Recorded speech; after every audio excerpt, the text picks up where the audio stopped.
సిమ్స్కు 10,00,000 విరాళం తిరుపతి వైద్యం డిసెంబర్ 13 ఆంధ్రజ్యోతి సిమ్స్లో పేద రోగులకు వైద్య సేవలు అందిస్తున్న శ్రీ బాలాజీ ఆరోగ్య వరప్రసాద్ పథకాన్ని హైదరాబాద్కు చెందిన ప్రముఖ ఫిలిం డిస్ట్రిబ్యూటర్ కె. వెంకటేశ్వరరావు 10,00,000 విరాళాలు అందించారు. ఈ విధంగా సిమ్స్ ఆసుపత్రికి రోగులకు విరాళాలు అందించటం పేద ప్రజలు ఎంతో సహాయం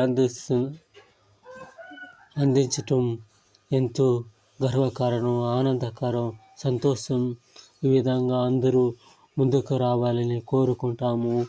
పేద ప్రజలు ఎంత బాధపడతారు, వాళ్ళకి ఒళ్ళు బాగా లేకపోతే ఎంత బాధపడతారు.